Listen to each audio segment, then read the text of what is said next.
সুপ্রিয় ইবতেদায়ী বৃত্তি পরীক্ষার্থী বন্ধুরা, তোমরা অনেকেই কমেন্ট করেছিলে স্যার শেষ মুহূর্তে প্রস্তুতের জন্য বিজ্ঞান বিষয়ে কোন কোন বড় প্রশ্নগুলো আমরা পড়ে যাব।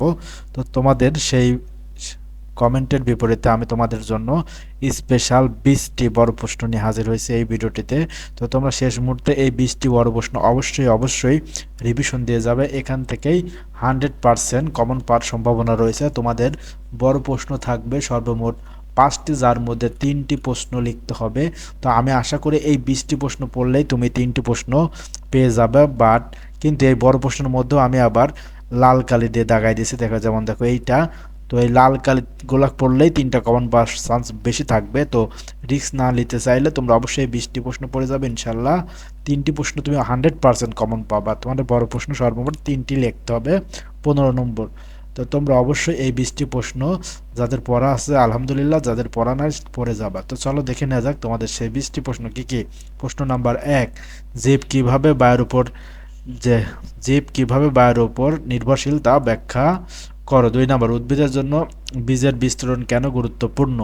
3 নাম্বার, যে পরিবেশ দূষণের ক্ষতিকর প্রভাবসমূহ ব্যাখ্যা করো। 4 নম্বর, আমরা কিভাবে শব্দ দূষণ প্রতিরোধ করতে পারি। 5 নাম্বার, রিসাইকেল প্রক্রিয়া কিভাবে বায়ু দূষণ কমাতে পারে।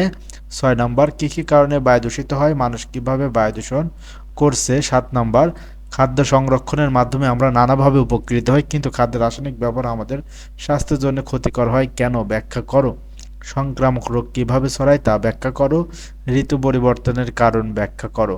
কিভাবে আমরা ইন্টারনেটের মাধ্যমে তথ্য সংগ্রহ করব তা বর্ণনা করো। বাংলাদেশ কেন বর্ষাকালে অধিক বৃষ্টিপাত হয়। কালবৈশাখী ঝড়ের কারণ ব্যাখ্যা করো। আবহাওয়া জলবায়ুর মধ্যে মিল ও অমিল কোথায়। গ্রিনহাউসের ভেতরের পরিবেশ গরম থাকে কেন, ব্যাখ্যা করো।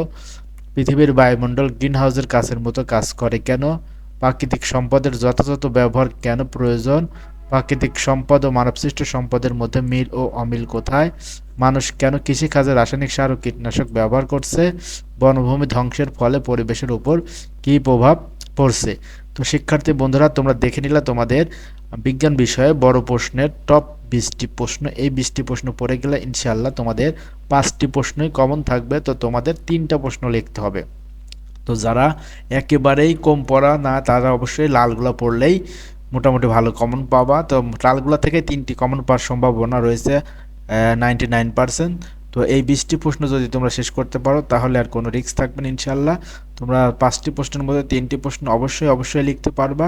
আর তোমাদের যেহেতু 5টি প্রশ্ন থাকবে, 3টা লিখতে হবে। তো 3টা প্রশ্ন তুমি 100% কমন পাবে এই সাজেশনটি ফলো করলেই।